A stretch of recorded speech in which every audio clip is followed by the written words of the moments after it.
on either side of a ledge, Lily Bloom is considering the mechanics of why people jump. She wonders if there is a moment of remorse in that brief freefall, or if they see the ground rushing toward them and realize it was a bad idea. Lily isn't suicidal. She just wants the silence of a Boston rooftop to escape her own apartment.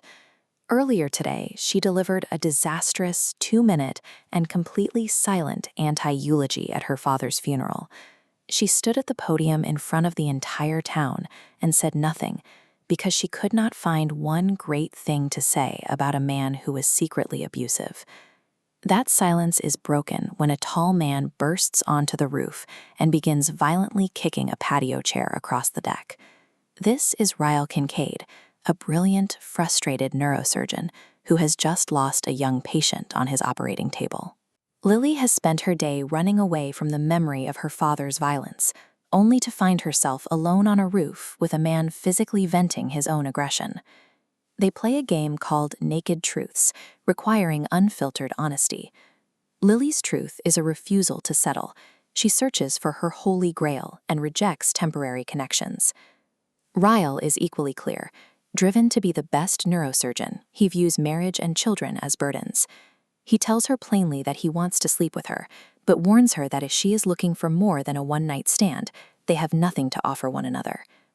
They are both intensely attracted to each other, yet they have just spent an hour admitting that their life goals are pointing in opposite directions. Back in her apartment, Lily opens a box of old shoeboxes containing her teenage diaries.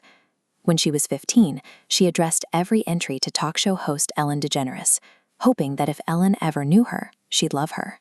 The diaries describe a home that looked perfect to neighbors, but was terrifying inside.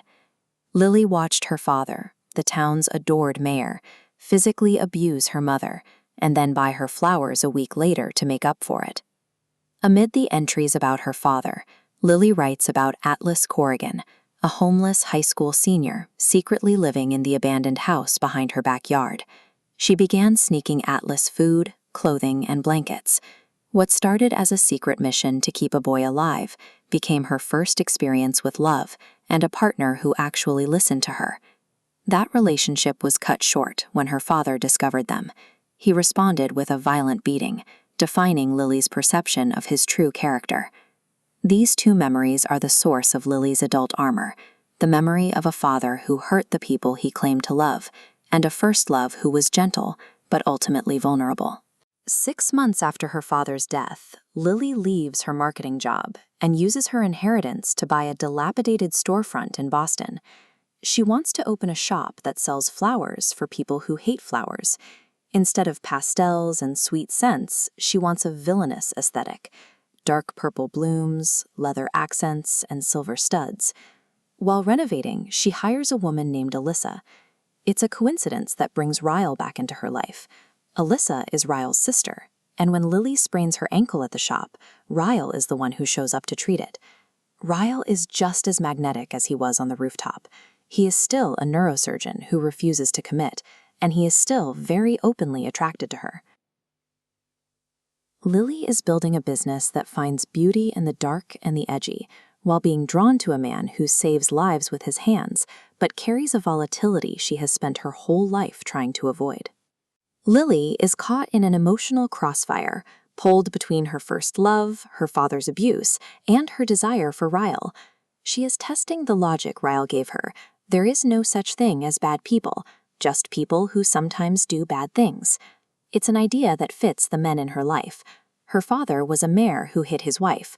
Ryle is a surgeon who rescues dying children, but refuses to offer Lily the emotional safety she needs.